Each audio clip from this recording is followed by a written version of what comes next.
तुम ही निवेदित भोजन करहि। और याद रखिएगा, भगवान सामान नहीं खाते, भगवान हमारा भाव पाते। हम किस भाव से रख रहे हैं।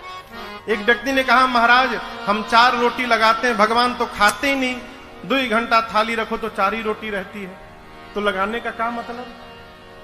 आपके भी मन में प्रश्न आता होगा। किसी महापुरुष ने इसका उत्तर दिया, कहा देखो ये क्या है, कहिए। कौन फूल? गुलाब के फूल। असली है, खुशबू भी है। आप इस फूल का वजन निकाल लीजिए, सोनार के तराजू पर एग्जैक्ट निकलेगा, ठीक ना। और उसके बाद 4 घंटा इसको सूंघिए, और 4 घंटा सूंघने के बाद फिर वजन करिए। वजन घटेगा कि बढ़ेगा? बराबर रहेगा। अरे घटना चाहिए ना। आप 4 घंटे तक इसका सुगंध लिए हैं, जिस प्रकार 4 घंटा सुगंध लेने के बाद इसका वजन कम नहीं हुआ, उसी प्रकार भगवान के सामने थाल रहती है, भगवान भोग भी लगा लेते हैं और वो घटता भी नहीं है, उतना ही दिखाई पड़ता है। भगवान भोजन का रस प्राप्त करते हैं, क्योंकि भगवान स्वयं रस वैसा है। भगवान रस स्वरूप है, रसो वैसा है। भगवान रस स्वरूप है, भगवान रस प्राप्त करते हैं। घर में भोजन बने तो भगवान का थाल निकले। और मेरी प्रार्थना, जिस घर में भगवान के लिए थाल निकलती हो, पहले माई बाप, उस घर के लोग जीवन में कभी भूखे नहीं सोएंगे, ये मेरा विश्वास कहता है। जहां भगवान के लिए थाल निकाली जाए, तुम ही निवेदित भोजन करहि। इस पर एक बड़ी अच्छी कथा है। अब तो नहीं रहे, स्वामी जी साकेत चले गए। पूज्य प्रातस्मरणीय पूज्य स्वामी रायेश्वरानंद जी महाराज इस कथा पर लीला में, वृंदावन में लोग लीला भी दिखाते हैं। एक घर में एक बालक का जन्म भया। वो भोजना अवतार था। भोजना अवतार यानी भोजन के लिए ही अवतार लिया था। खाने बैठ जाए तो उठने का नाम न ले। भैया अभी मैं गया था कथा गाने बेगूसराय 2 साल पहले, तो एक आदमी मिला तो पता चला कि बहुत खाता है। अभी अवस्था होगी कितना, मनोज के कितना उम्र है? 40 साल अवस्था। मन बिया का भतीजा 40 साल अवस्था। तो पता चला कि बहुत खाते हैं। हमने भैया कितना खा लेते हैं? बोले महाराज जी अब खुराक खत्म हो गया, अब नहीं रहा पहले वाली बात। बोले अब कितना खा लेंगे? महाराज जी अब क्या बताएं हम आपको। अच्छी बताओ, दही यदि दे दी जाए अभी वर्तमान में कितनी दही खा लेंगे? बोले महाराज ये खुराक खत्म हो गया, अभी हम 16-17 किलो खा लेंगे। भैया ठाकुर जी बैठे सामने की बात है। बोले खुराक खत्म हो गया तो 17 किलो दही खा लेंगे। एक आदमी मिला, बोला महाराज हम भोजन करने के बाद 300 रसगुल्ला खाए थे। कितना? 300 भोजन करने के बाद। हमको एक आदमी मिला कथा में, एक बार आए तो हम लोग साथ में बैठे भोजन करने के लिए। हम भोजन शुरू कर दिए, वो शुरू न करें। हम बोले भाई साहब शुरू करिए। बोले महाराज हम ऐसे नहीं खाते हैं। बोले कैसे खाते हैं? बोले बित्ता से खाते हैं। मतलब? बोले एक बित्ता जब तक रोटी जमा ना हो जाए हम शुरू नहीं करते। हमने कहा भैया इनको बाहर ले जाओ, बाहर ले जाकर बिठाओ, इनका जमा करो एक बित्ता। जब भोजन करके आए तो हम बोले ये क्या नियम है, फॉर्मूला एक बित्ता? बोले महाराज जी शुरू कर दे और बीचे में रोटी खत्म हो जाए तो, इसलिए पहले हम अपन जमा कर लेते हैं एक बित्ता कि टेंशन ना रहे मिली कि ना मिली, तब शुरू करते। उसी प्रकार वो आदमी खाना शुरू कर दे तो रुकने का नाम न ले। घर वाले कहें अरे बीच में पानी भी पीते हैं, तो कहता था पहले बीच आवे तब न पिए। अभी बीच में पहुंचे कहां हैं आप? घर वाले अंत में त्रस्त होकर उसको निकाल दिए बाहर। बोले जाओ यहां से भगो, कोई काम धंधा नहीं, दिन भर खाते हो। बहुत खाता है। वो बोला बहुत नहीं खाता है, जितना मेरा खाता है उतना ही खाता है। खाता से अधिक कोई नहीं खाता। जिसके खाता में जितना लिखा है वो उतना ही खाता है। घर वाले जाए, बोले जाओ बाहर खाता खोलो, यहां तुम्हारा खाता बंद। अब चला अब कहाँ भोजन मिलेगा? तो देखा एक आश्रम के दरवाजे पर, मेन गेट पर एक मोटे ऊर्ध्वपुंड लगाए महात्मा, मोटे ताजे गेरुआ कपड़ा पहने महात्मा बैठे हैं। तो ये महात्मा नहीं दिखाई पड़ा, इसको शरीर दिखाई पड़ा। बोला इतने मोटे यानी बहुत खाते होंगे। तो गया प्रणाम करके बोला सरकार आपके इस तंदुरुस्ती का राज क्या है? तो बोले भीतर अनलिमिटेड है, कोई गिनने वाला नहीं है, जब तक मन करे तब तक खाओ। पूछा काम क्या करना पड़ेगा? बोले भीतर जाओगे तो माला मिलेगी, माला लेकर ऐसे ऐसे घुमाते रहना है बस। तो बोला कि एंट्री कैसे मिलेगी इसमें? तो बोले गुरुजी से दीक्षा लेनी पड़ेगी। बोला बस बस हम यही का पता ढूंढ रहे थे, हमको भीतर एंट्री कराइए बस। गया गुरुजी से दीक्षा मिली, वो भी चोला बदला, माला लिया। अब बोला ऐसा जगह तो धरती पर कहीं होगा, भर पेट खाओ, चकाचक माला लो, सो खाओ, कोई देखने वाला नहीं। खूब आनंद पूर्वक रहने लगा हो। लेकिन ये आनंद बहुत दिन नहीं रहा। एक दिन सुबह सुबह संध्या उपासना करके दौड़ा भोजनालय में, तो देखा ठन ठन गोपाल आज कुछ बना ही नहीं। पहुंचा गुरुजी के पास, कहा गुरुजी बाल भोग का समय हो गया। बोले कौन भोग? आज एकादशी है बेटा, आज कुछ नहीं बनेगा, आज उपवास करना पड़ेगा। बोला गुरुजी बनेगा कब? कल द्वादशी को। बोला गुरुजी हम एकादशी रही गए तो द्वादशी तक बचेंगे ही नहीं, हम भोजन के लिए साधु बने हैं, हम नहीं खाएंगे मर जाएंगे गुरुजी। तो गुरुजी बोले छे काम करो, यहां तो बनेगा नहीं, तुम राशन लेके जाओ, आश्रम के बाहर नदी किनारे जाओ, वहीं नहाओ, वहीं भोजन बनाओ, अब पाओ, वहीं पाकर आना, लेकिन राम जी को भोग लगा के तब खाना। बोला जी गुरुजी। गुरुजी बोले इसको 2 आदमी का राशन देना, बहुत खाता है ना, तो 1 आदमी का राशन में पेट भरेगा नहीं, 2 आदमी का राशन देना। 2 आदमी का राशन लेकर गया, स्नान किया, बनाया। गुरु जी की बात याद आई, राम जी को भोग लगाना है। लगा बुलाने, राम जी भोग लगा लीजिए। अरे राम आइए मेरे राम आइए, अब मेरे भोजन का भोग लगाइए।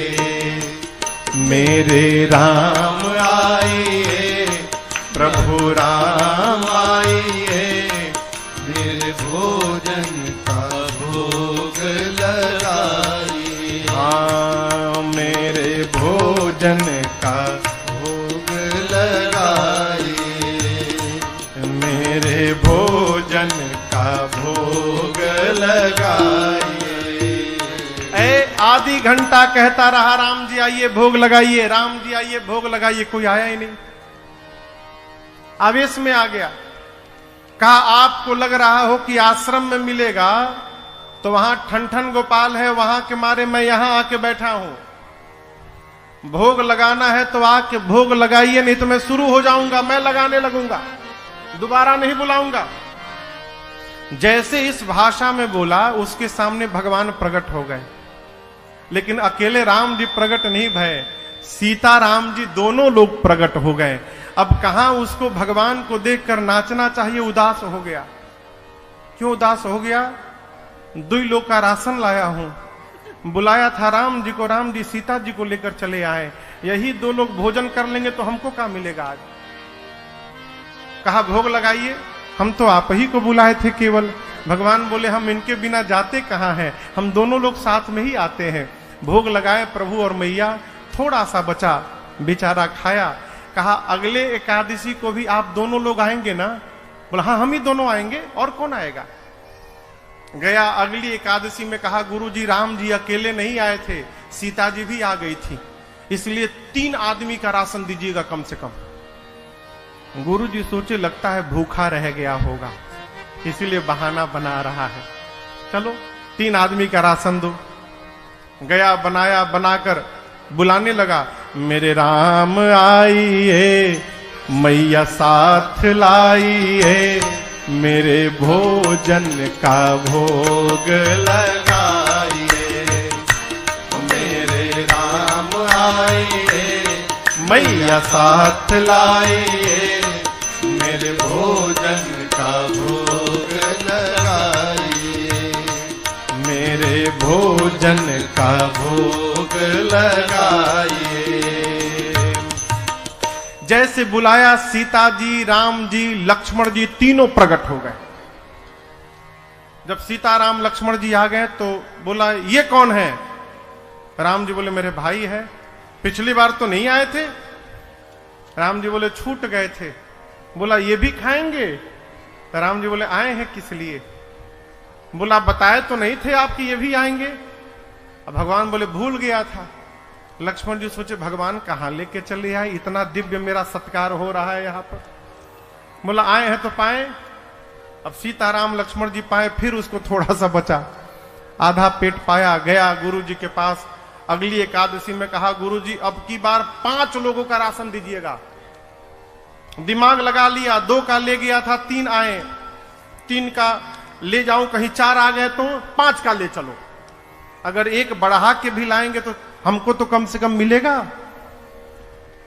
बोला गुरुजी अब की बार लक्ष्मण जी भी आए थे, हो सकता है इस बार और बढ़ा के चले आए, तो आप 5 लोगों का राशन दीजिए। गुरुजी बोले इतना तो नहीं खाएगा, लगता है ये राशन लेकर उधर बेचने लगा है, इसको रंगे हाथ पकड़ना पड़ेगा। बोले इसको 5 लोगों का राशन दो। पीछे से गुरुजी भी उसके चल पड़े। गुरुजी जाकर एक वृक्ष के पीछे छिप गए। वो गया, स्नान किया। आज स्नान करके भोजन नहीं बनाया, सामग्री रखी है, अब भोजन बनाए बिना बुलाने लगा। मेरे राम आइए, सीताराम आइए, भैया साथ लाइए, मेरे भोजन का भोग लगाइए। मेरे राम आइए, सीता साथ लाइए, मैया साथ लाइए, मेरे भोजन का भोग लगाइए, मेरे भोजन का भोग लगाइए, मेरे भोजन का भोग लगाइए। जैसे बोला राम जी आइए, सीताराम जी आइए, भैया को लाइए, प्रकट हो गए। कौन? राम जी, सीता जी, लक्ष्मण जी, भरत जी, शत्रुघ्न जी, हनुमान जी, सब लोग प्रकट हो गए। अब वो देखा, बोले अरे अरे अरे बस करिए, आज तो वध कर दिया, अपने आए बानर को भी साथ में लेकर आए हैं। भगवान बोले कहां भोजन? बोला बनाया ही नहीं हूं, सोचा पहले बुला कर देख लूं कितने लोग आ रहे हैं। भगवान बोले कब बनाओगे? बोला क्यों बनाऊं, 5 लोगों का राशन लाया हूं, आप 5 लोग आ गए हैं, एक बानर भी आया है, न जाने ये कितना खाएगा। जब बनाने के बाद हमको मिलेगा ही नहीं तो मैं मेहनत क्यों करूं। ये रहा सामने राशन, अपने बनाओ, भोग लगाओ, पाओ जाओ। मैं नहीं बनाऊंगा, बैठ गया। अब बोला आप बनाओ, भोग लगाओ, खाओ। रोज तो मिल गया, आज मिलने वाला भी नहीं हमको, हम क्यों मेहनत करें। भगवान बोले ठीक है, हम लोग बना के भोग लगा लेंगे। कोई लकड़ी ला रहा है, कोई सब्जी अमनिया कर रहा है, कोई लीप रहा है, कोई चूल्हा बना रहा है। गुरुजी छिप के देख रहे थे, गुरुजी को कोई दिखाई न पड़े। गुरुजी बोले ये चेला बैठा कहां है, भोजन क्यों नहीं बना रहा है। गुरुजी आए, आकर कहे तुम बना क्यों नहीं रहे हो, 5 लोगों का राशन लाए हो, क्या इसमें भी तुम्हारा भूख नहीं जाएगा। बोला 5 लोगों का राशन दिखाई पड़ रहा है, यहां 5 लोगों के साथ एक बानर आया हुआ है, ये नहीं दिखाई पड़ रहा है आपको। बोले कौन बानर, कौन 5 लोग, हमको तो कोई नहीं दिख रहा है। अभी और फंसा। बोला गुरुजी मानने को तैयार नहीं, इतने सारे लोग आए हैं यहां पर। गया राम जी के पास, जाकर कहा प्रभु एक तो समस्या, आज भूखों मरना है, दूसरी बात गुरुजी मेरी बात पर विश्वास ही नहीं कर रहे कि आप आए हैं, आप मेरे गुरुजी को क्यों नहीं दिख रहे हैं। राम जी बोले मैं तुमको दिखाई दूंगा, तुम्हारे गुरुजी को दिखाई नहीं दूंगा मैं। जाकर बोला गुरुजी से ये बात कि राम जी कह रहे हैं कि मैं आपको नहीं दिखूंगा। गुरुदेव रोने लगे।